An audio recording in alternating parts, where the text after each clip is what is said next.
Playing killer sucks. Big black clitoris on top of your mom's pussy. I mean, every time I play killer, I feel like I got a fucking cancer. Fuck you. And believe it or no, but there is a reason why for many people playing killer feels so unfair. And if you are one of those people who say Dead by Daylight is a killer-sided game, then shut the fuck up, because nobody cares. Okay, to be serious, in this video I will talk about a very big problem which bothers Dead by Daylight. That problem is balance. And to be specific, in this video I will talk about why I think that Dead by Daylight is a survivor-sided game. But before that, if you want me to come on your mom's titties, then don't forget to subscribe. Thank you very much.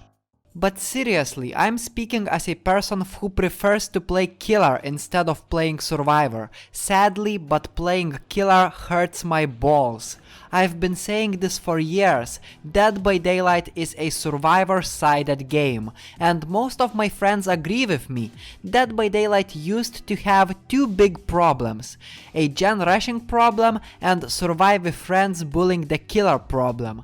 Notice how I said used to. It's because when the mid-chapter patch 6.1.0 was announced, we were promised some huge changes for both killer and survivor sides.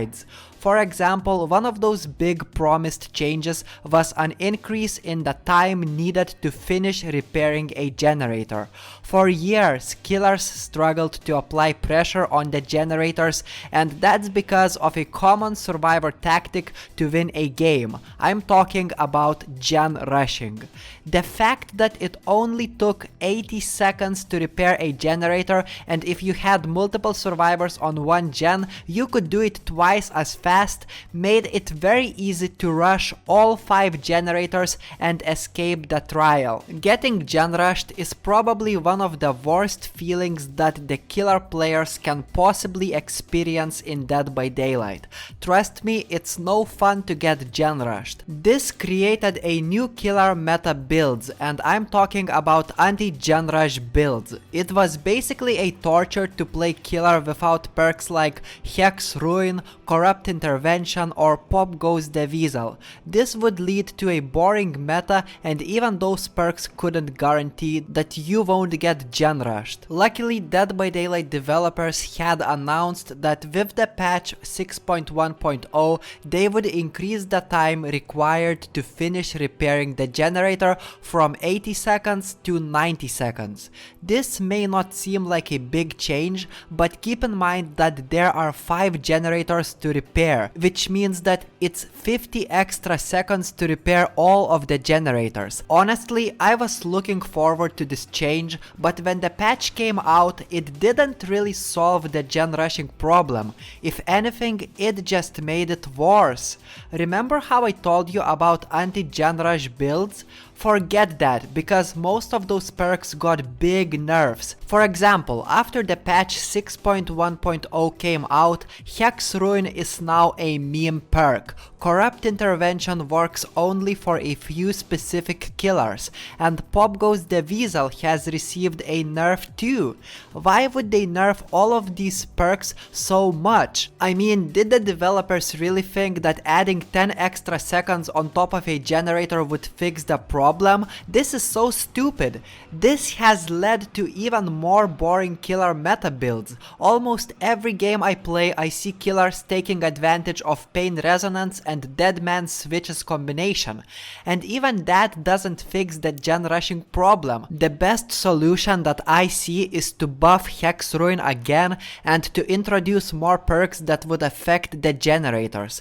But as of today, gen rushing is still a big problem, and as for a player who prefers to play killer, it's a big turn off. Another turn off that I got to talk about in this video is the infamous skill-based matchmaking system, and it's not a secret that it doesn't work well, and most people hate it just as much as I hate your mom.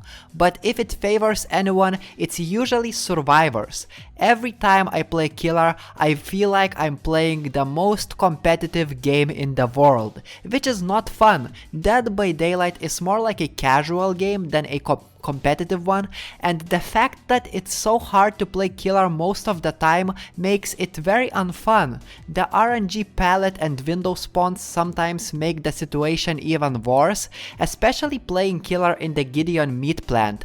That shit is a complete torture. Also, the new Resident Evil maps, they are complete ass. I mean, it's a torture playing on them, but when you get to play against a well-coordinated Survive with Friends team, that shit is the worst stuff in Dead by Daylight. It makes you want to eat your own flesh. And I know that developers cannot do much about the try-hard Survive with Friends teams, but for God's sakes, please remove the skill-based matchmaking system, so at least it's something better. At the same time, I understand that they will never remove that skill-based matchmaking system because apparently they spent like years working on it and it's still shit. And I know that playing as a solo survivor is arguably an even worse experience than playing as a killer, but it doesn't mean that it's fun to play as a killer. Sometimes it's fun. Playing killer and just having your own fun, it's possible. But if you want to get 4 kills like I do, if you want to play your best, well, it's not that easy and it really sucks. I could rant even more, for example, about how weak most killers in Dead by Daylight are, but I think that's enough for this video. It took me a really long time to make this video. I honestly took 2 hours to write this whole script, so it would help me so much if you just pressed that like and subscribe button.